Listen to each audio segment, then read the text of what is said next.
சிவனுக்கு ஒரே ராத்திரி சிவராத்திரி, ஆன்மீக சக்தி நிறைந்த ராத்திரி, சிவத்தை உணரும் ராத்திரி. மாசம் அமாவாசைக்கு முந்தைய நாள் சிவராத்திரி வந்தாலும் மாசி மாசத்துல வர சிவராத்திரியத்தான் மகா சிவராத்திரி அப்படின்னு சொல்லுவோம். அந்த சிவராத்திரிக்கு மட்டும் அப்படி என்ன மகிமைகள் இருக்கு? சூரியன், நிலா போல மற்ற கிரகங்களோட அலைன்மெண்ட் நம்ம உடல்லையும் மனசுலயும் தாக்கத்தை ஏற்படுத்துது. உதாரணத்துக்கு சொல்லணும்னா, அமாவாசை ஆனா போதுண்டா அவனுக்கு பைத்தியம் பிடிச்சிரும் அப்படின்னு சொல்லி நம்ம கேள்விப்பட்டிருப்போம். கிரகங்களோட அலைன்மெண்ட் அப்படிங்கறது நம்ம உடல்லையும் மனசுலயும் தாக்கத்தை ஏற்படுத்துது.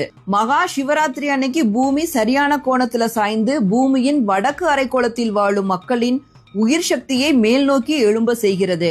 நம்ம இந்தியா வடக்கு அரைக்கோளத்துல இருக்கு. அதனாலதான் இந்தியாவில வாழ்ற அனைவருக்கும் உயிர் சக்தி மேல் நோக்கி எழும்புறதா சொல்லப்படுது. இப்படி இயற்கையாகவே மேல் நோக்கி எழும்பும் சக்தி தங்கு தடையின்றி மேல் நோக்கி செல்வதற்கு உதவும் விதமாகத்தான் அன்னைக்கு இரவு முழுவதுமே கண்விழித்து இருக்க வேண்டும். அதுல ரொம்ப ரொம்ப முக்கியமானது முதுகுத்தண்டை செங்குத்தான நிலையில் நேராக வைத்திருக்க வேண்டும். அதாவது முதுகுத்தண்டை நேரா வச்சிருக்கணும். அந்த உயிர் சக்தி அப்படின்னு சொல்லப்படுகின்ற குண்டலினி முதுகுத்தண்டோட அடிப்பகுதியில தான் இருக்கும். அது மேல் நோக்கி எழுந்து முதுகுத்தண்டு வழியாக மேலே சென்று மேன்மையான விழிப்புணர்வை தரும். அதனாலதான் மாசி மாதத்துல வர சிவராத்திரியை மகா சிவராத்திரி அப்படின்னு சொல்றோம். இப்படி உயிர் சக்தி மேல போறனால என்ன கிடைக்கும் அப்படின்னு கேட்டீங்கன்னா, மன தெளிவு ஏற்படும், உள்ளார்ந்த அமைதி ஏற்படும், ஆன்மீக சக்தி ஏற்படும்.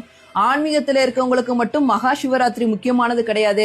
வாழ்க்கையில சாதிக்கணும் அப்படின்னு நினைக்கிறவங்களுக்கும் அது ரொம்ப ரொம்ப முக்கியமான நாள். மன தெளிவு அடைந்தாலே போதும், கரெக்டான முடிவு எடுப்பீங்க. உங்களோட மூளை பல மடங்கு அதிகமாக நல்லபடியா யோசிக்கும். அதனாலதான் மகா சிவராத்திரி அன்னைக்கு கண் விழித்து சிவபெருமானை வழிபாடு செய்து முதுகுத்தண்டை செங்குத்தான நிலையில் வைத்திருக்கணும் அப்படின்னு சொன்னாங்க.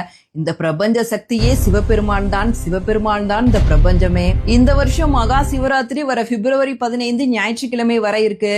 இந்த வீடியோவை கட்டாயம் மத்தவங்களுக்கு ஷேர் பண்ணுங்க. மகா சிவராத்திரியோட பலன்களை தெரிஞ்சுக்கட்டும். மகா சிவராத்திரி அன்னைக்கு கண் விழித்து சிவத்தை உணருங்கள். அன்பே சிவம்.